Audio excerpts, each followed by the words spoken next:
आज हमारे समाज में एक महत्वपूर्ण अंग के रूप में उभर चुका है इंटरनेट। अगर देखा जाए तो मनुष्य इसके बिना रह नहीं सकता, क्योंकि मनुष्य की आवश्यकताओं के अनुरूप अब ये ढल चुका है। अगर हम भारत की बात करें कि भारत में कितने एक्टिव यूजर हैं, तो भारत में 2024 में 886 मिलियन यूजर दर्ज किए गए थे जो कि एक्टिव थे। वहीं अगर कहा जाए तो हर साल 8% की वृद्धि हो रही है इंटरनेट यूजर। वहीं भारत के गाँव में, ग्रामों में अगर देखा जाए तो कहीं न कहीं 488 मिलियन यूजर्स का बेस बन चुका है। अगर देखा जाए पूरे वर्ल्ड में तो कुल इंटरनेट का आबादी का 55% भारत से ही आता है, 55%, जो कि एक बहुत बड़ा अमाउंट है दुनिया के सामने।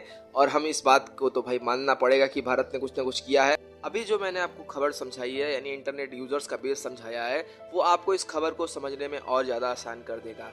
अगर देखा जाए राष्ट्रीय ब्रॉडबैंड मिशन 2.0 का पहला वर्जन भी आया था, जो कि सबसे ज़्यादा सफलतापूर्वक था। अगर देखा जाए 2.0 मिशन के बारे में आपको समझा देते हैं।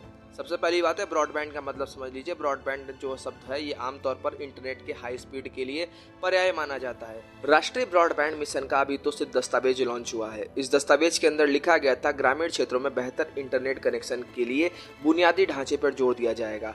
वहीं अगर कहा जाए तो कहीं न कहीं इसका लक्ष्य जो था 2030 तक 2.7 लाख गाँव तक ऑपरेशनल फाइबर कनेक्टिविटी का विस्तार करना है, जो कि अभी 50,000 के आसपास ही है। वहीं अगर देखा जाए तो मिशन का कहना है कि जब तक 90% एंकर संस्था जैसे स्कूल, आंगनबाड़ी, सार्वजनिक संस्था, केंद्र, पंचायत और कार्यालय में फाइबर के माध्यम से जुड़े होने चाहिए।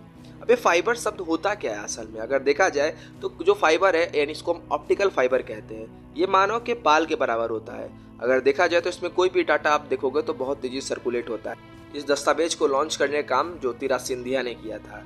वहीं अगर बात करें, संचार साथी पोर्टल को भी लॉन्च किया गया, जो कि एक एप्लीकेशन था। और इस एप्लीकेशन में था कि जो भी आपको कॉल आते संदिग्ध रूप से, धोखाधड़ी या कोई भी चीज़ होता तो आप इस पर रिपोर्ट कर सकते हो। किसी भी व्यक्ति के नाम से कोई सिम अगर पंजीकरण किया गया है तो उस पर भी आप कॉल कर सकते हो। सिम की चोरी पर मोबाइल आपका ब्लॉक हो जाएगा।